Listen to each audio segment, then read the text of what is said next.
All right, all right, all right, all right. Oh man, let me get this right here. Okay. I wasn't even sure if it had logged on or not. What's going on, guys? Actually, Keith KL Belvin here. Let me gotta get some intro music. Oh, there we go. Come on. Get this right. I wasn't even sure if I was on or not. Martha Maninzi. I always get her name jammed up. You glory. All right, I'm gonna go to church a little bit today. Because of who you are, I give you praise. Come on, rock out with me this morning. Because of who you are, I will lift my voice and say, Lord, I worship you because of who you are. Oh, yes, I will worship you because of who you are. One time, here we go. Because of who you are, I give you glory. Come on now. Come on, go to church with me this morning. Let's go. Come on, rock out with me. You are, I give you praise. Okay, got to keep it going. Well, here we go. Real quick.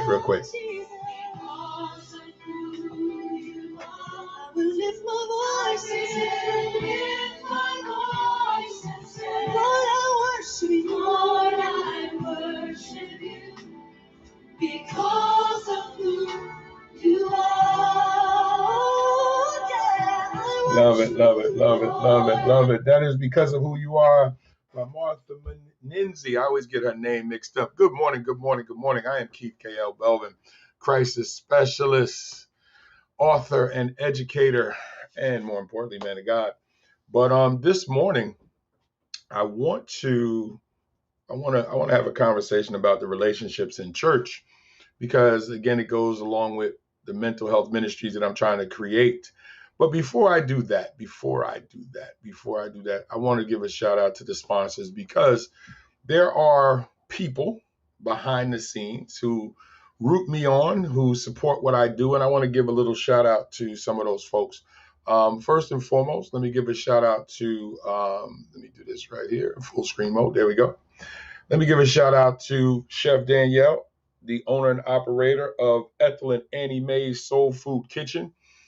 497 Albany Avenue, Crown Heights section of Brooklyn. And you know what? I'm gonna I'll post the link. I'll put the link in on the page so you can actually see, because I stopped by her restaurant a couple weeks ago when I was in New York, and I must say, first of all, I liked the spot, and I didn't realize exactly where it was until I got back to Brooklyn. I've been away for 3 years, and it was like I knew exactly where she was, because I used to teach about 3 blocks over for summer school, right on what is that, New York Avenue, was it New York? No, Nostrand.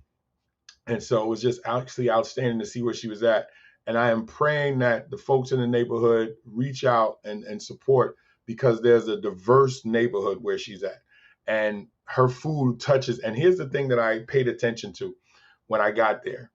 I noticed that while we were there waiting on our food, I saw different ethnicities showing up to get her food. So you saw white, black, and indifferent there. And I like that, because food cuts through all of that. Food is influenced by our cultures, our race, and everything else. But it cuts through the foolishness, because good food is good food. And when you see different people of different persuasions patronizing her establishment, I dug it, and I dig her. And it's not just because she's a sponsor. Danielle and I have had a well over 10-year connection to each other. I've watched her grind, and I am so excited to have her as a sponsor, because that lets me know, one, that she respects what I do, and she knows I love what she does. And I honestly believe that's what we have to do as people of color, is to not talk about it, but be about it. We say that, but we have to actually do it. So I try to do it instead of saying it. So shout out to Ethel and Annie Mae's Soul Food Kitchen, 497 Albany Avenue, Brooklyn, New York, Crown Heights section of Brooklyn. When you stop by to see Chef Danielle, make sure you let her know that Keith sent you. All right. All right. Let's now moving on. Let me go on to somebody else here. I want to, oh, no, that's what we're going to talk about.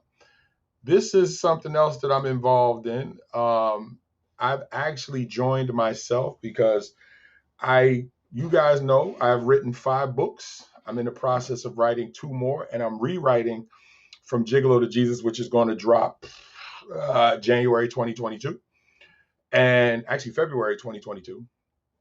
But one of the things that you have to be willing to do when you are a learned person, when new information, when new people, when new ideas are presented to you, you have to be comfortable with embracing those. Well, shout out to Terkessa Colvin. And let me tell you why I'm shouting out to Terkessa Colvin, right? She has invited me in, and I accepted, to join and I want to make sure I get this name right because it is called AMP, but I want you to understand what AMP stands for.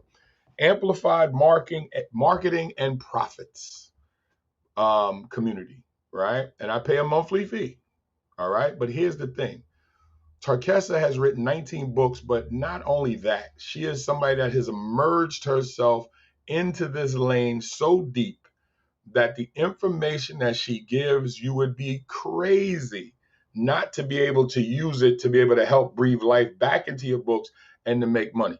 Now, she did a lunch and learn with us in my business community, and her and I hit it off, especially as children of the Lord. And again, if you're not connected to the Christian faith, you may not like me today, but it's okay. I love you too. But we're going to talk about some church going things here. But she allowed God to use her in such a way that she invited me into her community. And let me tell you why I'm so glad that she did.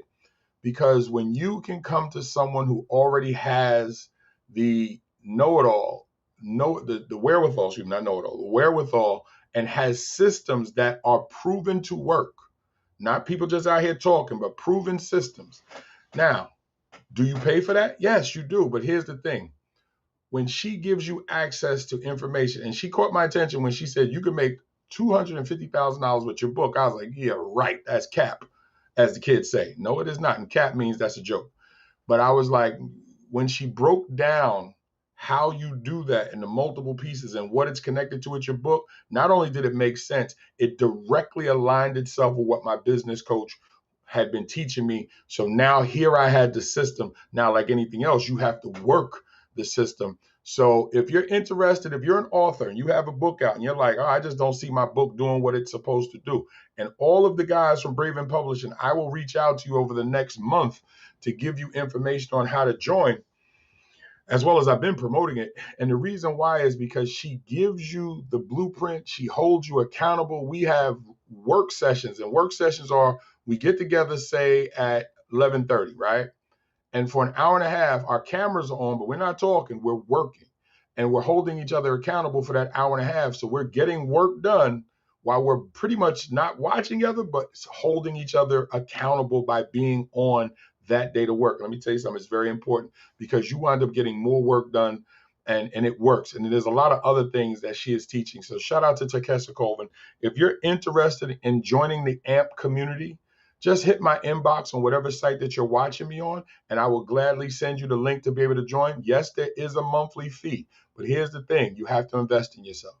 So yes, I am paying for 2 coaches. I have a literary coach and I have a business coach. Why? Because I have products that I want to learn as much as I can to be able to put those in the hands of the people that need to have them, because I can help more people when I strategize how to do it from people who have already done it. So if you're going to invest in yourself, reach out and I can show you that the person that I am telling you to get connected to is actually helping me do it. You already see it in my brand new cover to From Gigolo to Jesus. And you can look at the cover that I have now and look at the cover that I had before, and you can see that there's an upgrade in what I'm doing. It is because I've learned some things and now I'm trying to apply some things. So I hope that helps, and I hope that you decide to join. And if you do, you will see me. I am a member of the group. So I'm not just selling you on something that I'm not a part of. It is something that I'm a part of. Now, last thing, you go. Oh, I lost it right here. Here we go. There we go. Last thing. Now, you know that this is a part of Braven Consulting, which is my second business, but actually my main business, because Braven Consulting is growing. We have just signed up to do some consulting at the local school here. Shout out to Milford Academy in Milford, Delaware. Last year, I was at Stevenson House, the detention center. This year, I'm at Milford Academy. And my Young Kings program was picked up by the school. And we run every 12 weeks. And at the end of the 12 weeks, if they want me to continue, we'll go from there. But I'm super excited. October 5th, I start with working with the kids there. I'm also created the Braven Church Assistance Program, BCAP, because I'm working with churches to build mental health ministries, what we're talking about today. So I just wanted to let you know that. So this way, if you're interested, reach out. We can talk about that as well. So with all of that said, I want to get to what I want to talk about today. And that is the value of quality relationships in church connected with mental health. Now, we know that all of us who go to church, have went to church, thinking about going to church, hate church, whatever, understand that a strong church is only as strong as the relationship from leadership to the members. And the stronger that connection is, that relationship is, the better that it is and the faster that the church grows and the more people that can be serviced and helped. I want to show you something I came across in my studying with, and this quote is from Rick Warren, Pastor Rick Warren, right? And church health is the key to church growth. All living things grow if they're healthy. Now, to my church leaders and the members of the church who have an active role in their churches, please pay attention to that statement right there. Church health is the key to church growth. All living things grow if they're healthy. Now, the reason why I want you to pay attention to that is let's flip that over. All things die when it is not healthy. And if a church is not healthy, a church dies. I want you to pay attention to that. There's always another side of the coin. Now, it's very important that you pay attention to that, especially you guys who are active members in your church and you guys who are church leadership. Now, before I go any further, I want you to like this post. I want you to share this post, and I want you to tag 3 people who you know go to church on a regular. And if you know any church leaders, tag them too. All right? Right now, we're going to do that right now. I want you to tag leadership. There we go. Oh, okay, I thought that was my alarm. Sorry about that. I want you to tag leadership because I want them to understand and know that, they need to understand this because you guys know I'm about building mental health ministries. And here's why. That relationship between good health, I've said this before on another show, but I'll say it again. If you read the health books, and I taught health for 13 years in New York City school system, along with being a dean of students, optimal health, right? Optimal health is the optimal state of mental acuity, the mental state of physical ability, and the optimal health of your social circle or your spiritual positioning, depending on which book you read. Depending on which health book, if it's one that doesn't want to touch the whole religion thing, it'll say mind, body, social. If it's not worried about the pushback, it'll be mind, body, spirit. So it depends on what you read, but it's still the connection of the mind, the body, and your spiritual for me, which is the spirit. So often churches will address the physical. They will feed people. They will clothe people. We know that. Often the church addresses the spirit. It wouldn't be a church if it didn't address the spirit. That's what it's supposed to do, address the spiritual, the religious side. Got that. But most churches, let's put it this way, many churches do not address the mental. They do not address the emotional state until a person is in some type of crisis. Then we want to lay hands on, we want to pray, we want to do all those things, which are needed. Listen, don't get me wrong. They are needed. But here's the thing. Sometimes and often more is needed than just hands-on and prayer. Okay? More is needed. And this is where I come in as a Christian counselor.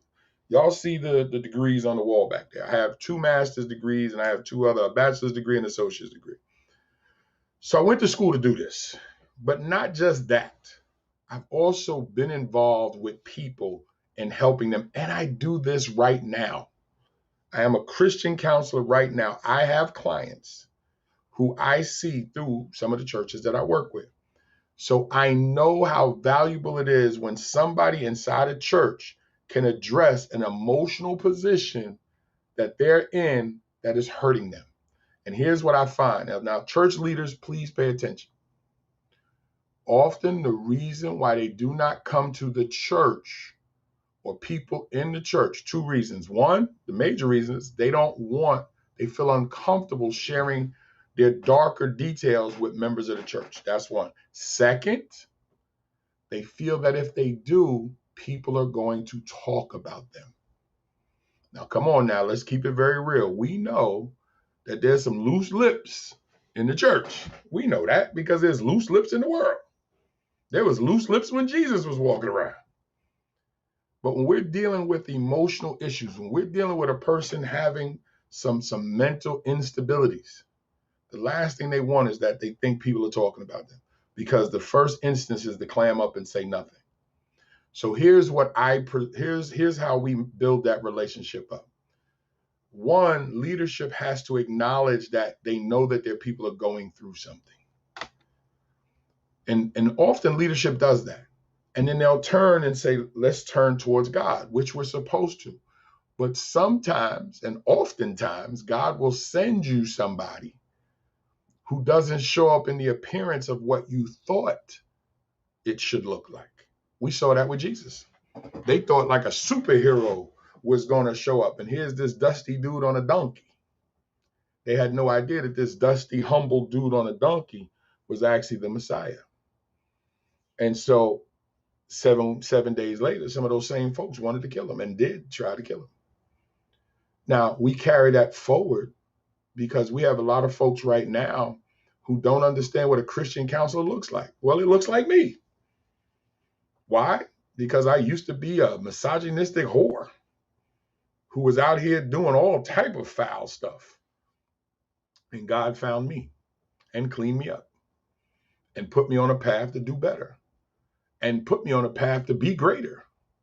And as I accepted that role, my relationship with God changed, which then changed my relationship with people, which then allowed me to not do it for myself, but to do it for a greater power. So I built up the relationships that I had with people, and I was prepared to now, as I do now, build relationships with people that I don't know before I get to know them. Well, the church can do the same things. The value of a quality relationship with leadership and the members of a church is invaluable because the church needs that relationship. The church requires that relationship. The church was created for that relationship. But the reason why we've gotten in the way of that relationship is because we have allowed people to get in the way of what God put into motion. We've gotten away from true service because we're not servicing all of the needs of the people who are there. And again, thank you for sharing this. Make sure that you like this. Make sure that you share this. Make sure that you tag 3 people who go to church on a regular. Let's go.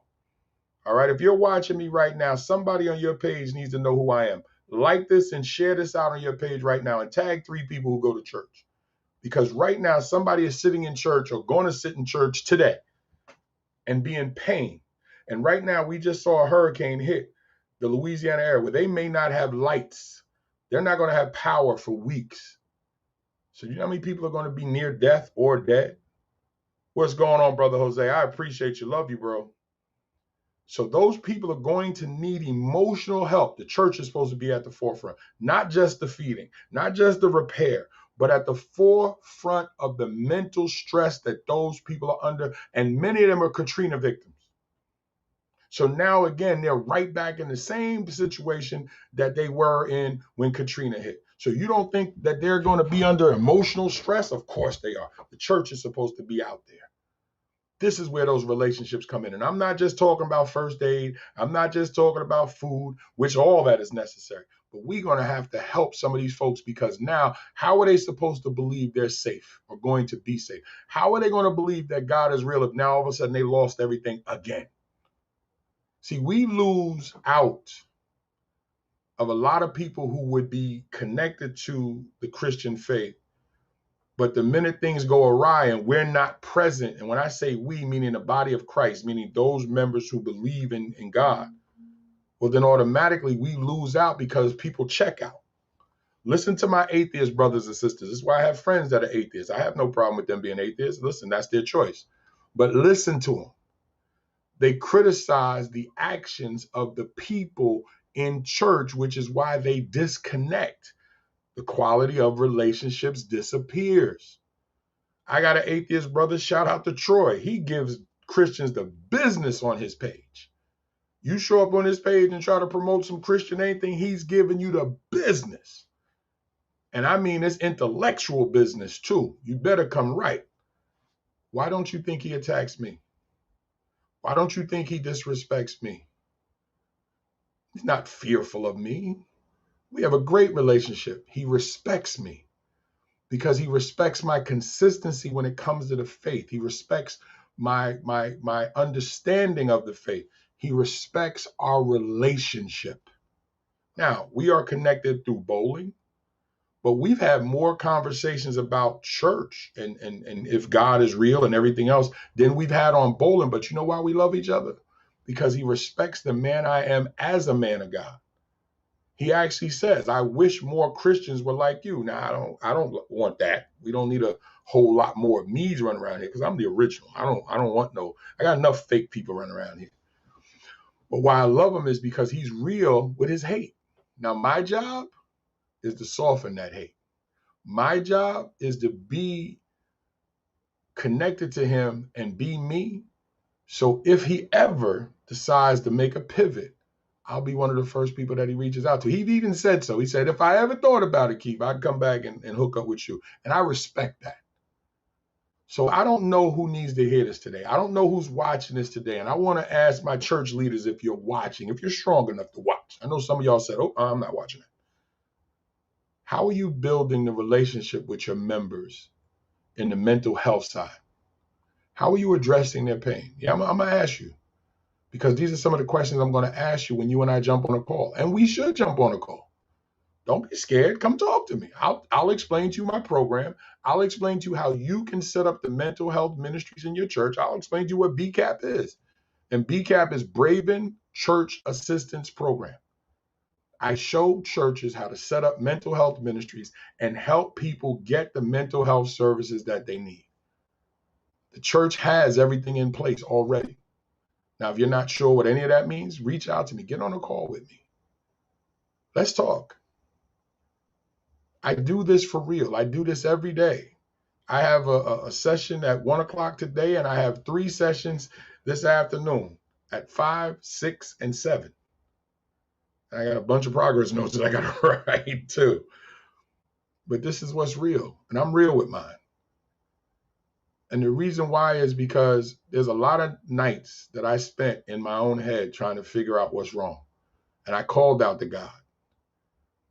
And he answered, but not in the way that I thought. So often I didn't hear him because I didn't know how to listen, because I didn't know how to cultivate the relationships who were around me. Well, shout out to my grandmother and mother who are no longer here. But shout out to them for remaining faithful to the faith and giving me what they could. My grandmother was my anchor. Even though she might not have had all the answers, she was able to understand how to bridge me to God and kept that relationship in place until I got more mature to understand what it is. And you guys know, reading the Bible, it says, when I was a child, I thought like a child. But when I became a man, I put away childish things. That's real. And it just simply means when you're a neophyte and you don't understand, you're going to do neophyte things. But when you mature, and you become a strong man or woman, you put away baby things, you put away childish things, and you act like a grown man or woman. Well, the same thing happens in the relationships in the church. You may come to church for one reason. You may come to church on one level. But if the church is doing what it's supposed to do, you're not staying at that level. And if the church is addressing all 3 areas, then that means your church is moving you towards optimal health.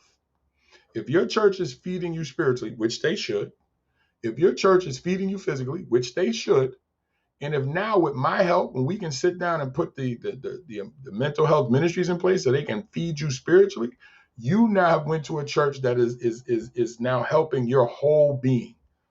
You are now becoming well-rounded, and you are becoming a force that God created you to be. That is how we hold each other up. We talk about the bread of life. And that's what sustains us spiritually. We talk about the actual bread, which sustains us physically. So what does that bread look like emotionally? What does that bread look like in the mental state? Often it's never addressed because folks don't know how. I'll let you in on a secret. I'm a real teacher. Shh. Yep. That's what my other master's degree is in, education. I spent 20 years in the classroom, but I'm 53, so I think I've spent 53 years actually out here teaching in these streets. And here's what I've learned. Not everybody can teach. That's why a lot of folks in the church avoid that fifth ministry. Yes, there's 5 ministries, a 5-fold ministry. Look it up in Ephesians. I believe it's Ephesians 4:13, I believe. But I believe it's Ephesians 4. There's 5 ministries, but we get so caught only listening to the pastor that we don't realize that there's other ministries. So I'm a real teacher. And my job is to teach. My job is to run this mouth. This is what God created me to do. But he also created me to speak in a way that you get it, that you can see it and feel it. It's why I've written poetry. It's why I've written 5 books. It's why I shy away from certain things. I don't need the spotlight, never had. But behind the scenes, I want to help people. What I do is not flashy. I'm not flashy. What I do is not pretty. What I do is not stylish. When you say to people, bring me your pain, ain't nothing stylish about that, because that's my hashtag. Bring me your pain. When I tell you, bring it, come on, bring your problem. Ain't nothing pretty about that.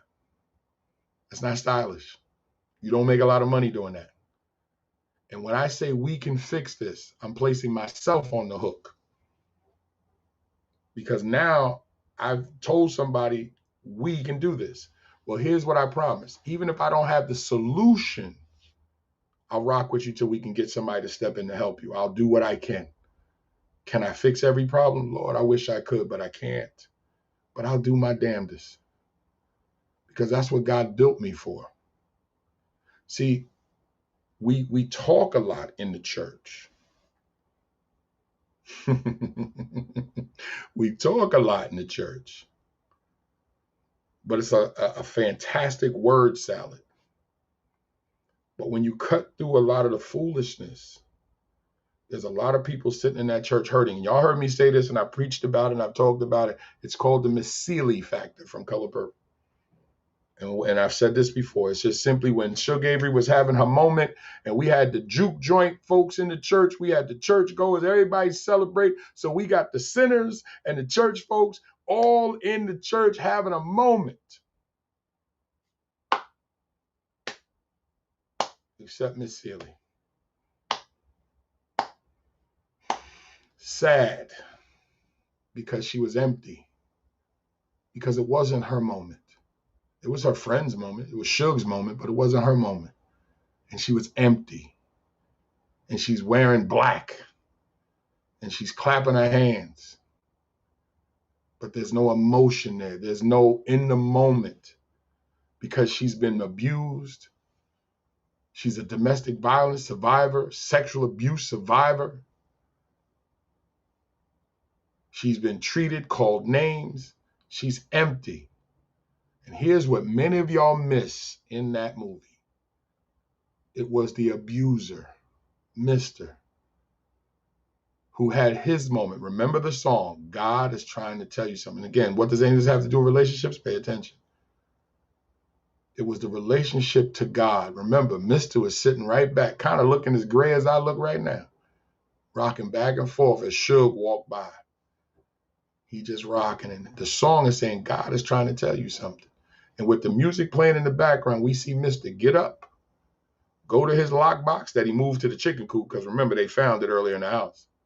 He gets the immigration papers, and he takes them, and you see him sitting down at the immigration office, and you see him take his money.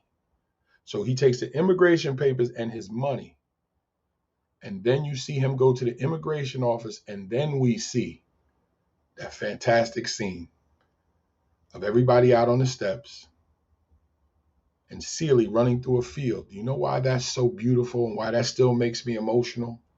Because the movie started off with this abused little girl, pregnant, playing with her sister in a sunflower field. And here she's running through a field to connect with her sister. Because Mr., the sinner, the abuser,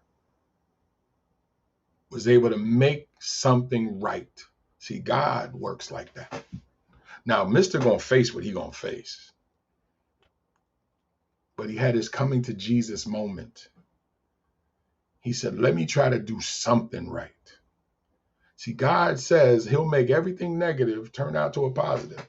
And I want to say that because I know some of you who may be watching in the New Orleans area, in the Louisiana area, who's going through something. Stand fast, guys.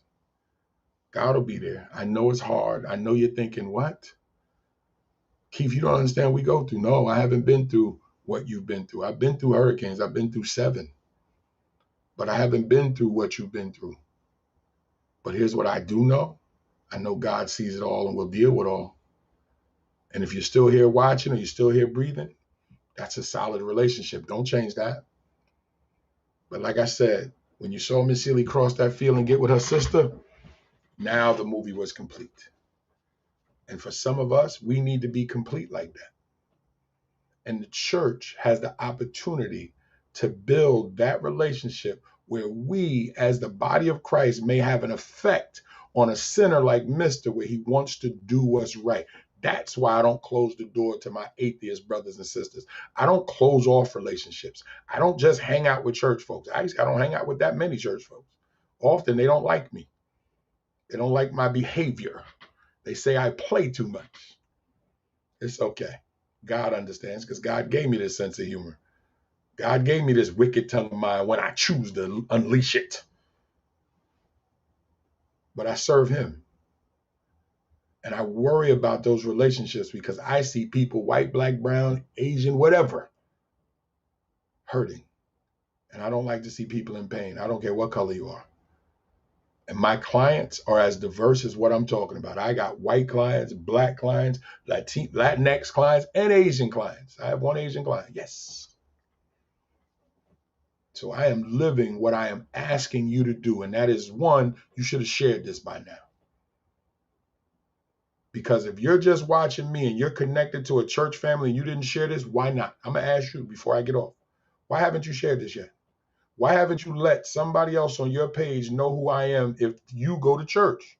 Or I just said, tag 3 people who go to church. Now, you're going to tell me watching me you don't know anybody go to church? Stop it.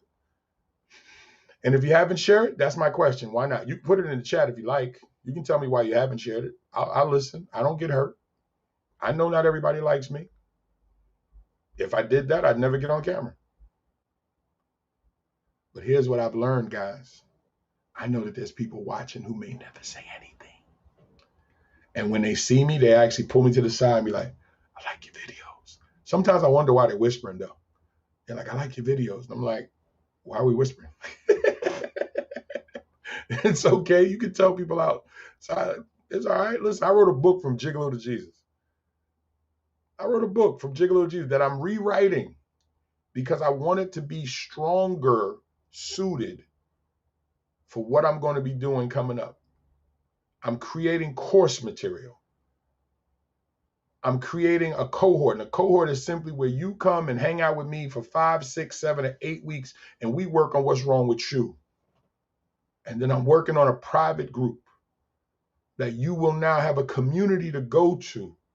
So you don't have to sit and worry about what do I do? How do I build me up personally? And how do I build myself up spiritually? So I'm actually dealing with that and creating that. Ways to make personal transformation and spiritual transformation. Because I didn't do that before because I didn't know how. Shout out to Glenn P. Brooks Jr., shout out to Turkesa Coleman, and shout out to Brian Groves, my mentor from Italy. Because I needed people, God sent people around me to be able to show me what I needed to do, and now I'm doing it. So again, if you're watching this, you should have liked this by now, and you should have shared this on your page, and you should have tagged 3 people. And if you come and watch this on replay, I got you. Put in hashtag replay. But here's, before I go, because it's 5 minutes after the time, because I try to keep this about 30 minutes. I don't know who needs to hear this, so please hear me out. If you're watching this right now and you're going through something and you don't have the relationship with your church that you would like to have when it turns to how you feel, let's get on a call. Reach out. Let's get on a call. Let's talk. Let me hear what's going on. Let me see what I can do. Or let's get on a call and you give me your leadership's information. I will reach out to your church. I won't tell them that you gave me the information. I'll keep you anonymous. I know some people, their churches are very vindictive. How you send that man here? And the church will punish you. Don't act like I'm talking strange things. I've seen church punish folks. Just do a simple Google search for church hurt and see. I have a client right now who's suffering from church hurt. So it's a real thing. So I'll keep you anonymous because the goal is to try to create something at your church that's going to help you. And sometimes to get people to move, you got to be willing to take those punches in the face for them. Well, I'm a big guy. I'm built for this. So let's get on a call. And if you're a church leader, you can come over and sneak over and talk to me like Nicodemus did to Jesus at night. Don't act like I don't know my word. I do. Nicodemus snuck over at night and said, me and some of the other pastors know you to be God, but my man, you shaking things up. And it said that Jesus laughed and said, until you're born again, you can't see heaven. And Nicodemus says, but is a man supposed to go back into his mom's? What is that? Jesus laughed again and said, no, until a man is born again mentally, spiritually, physically. So how can you be born again if we're not addressing the emotion? Hear me? How can we be born again here and here if we're not addressing the emotional side, the mental side? See, I may sound crazy, but I do understand how the Bible goes, and I read it and I study it, and it is the anchor of what I do and how I live. Have I made mistakes? Have I always been what I'm supposed to be? Do I ask for forgiveness when I mess up? And then I get up and keep going. And I'll show you how to do that. And I don't know who needed to hear this today, but I need you to jump out that window that you're scared of. Jump out. Reach out. Let's get on a call. All right, guys, I want to say thank you because it's 8 minutes after the time that I was supposed to be off. So again, I want to tell you thank you. I have been and still is and will hopefully be for some time Keith K.L. Belvin, crisis specialist, award-winning author, educator, someone who wants to help. I'm on every Monday through Friday, 9:30 to 10 o'clock, even if I'm a little late. But I'm here to help. And I have no problem with standing up and saying it. I have no problem standing up to the church and saying, I want to work with you. No, do not try to indoctrinate me to join your church.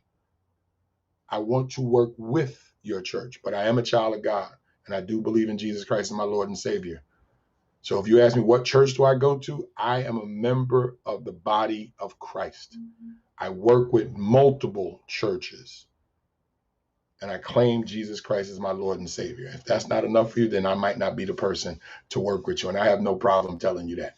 I want you to have a wonderful day. I want you to be safe. I want you to take a couple of minutes out and I want you to pray for our brothers and sisters in New Orleans and anybody hurt by Hurricane Ida. I want you to pray for our brothers and sisters in Haiti. Don't forget them. They had an earthquake not too long ago.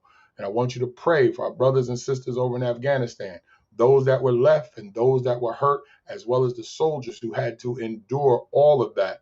And they're going to need help emotionally as well. So let's pray for our soldiers. Let's pray for our Afghan brothers and sisters. And let's pray for everyone, because right now we're in some very dangerous waters here in the country. But again, I am Keith K.L. Belvin, crisis specialist, award-winning author, educator. And again, I am out. Come on, Sister Martha, help me out. Let's go, guys.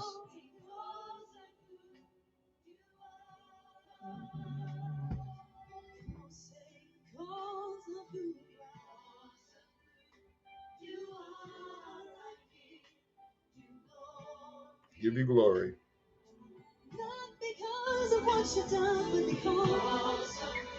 Not because of what you've done, but because of who you are. Come on now. Rock out with me. And even if you're at work, I know you can't break into a praise thing at work. Just wave your hand back and forth. They'll figure it out at the office.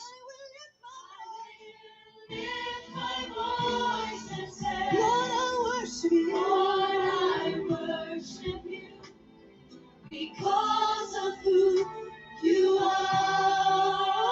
Yes, I do, Jesus. Lord, I worship. All right, guys. Have a good one. God bless.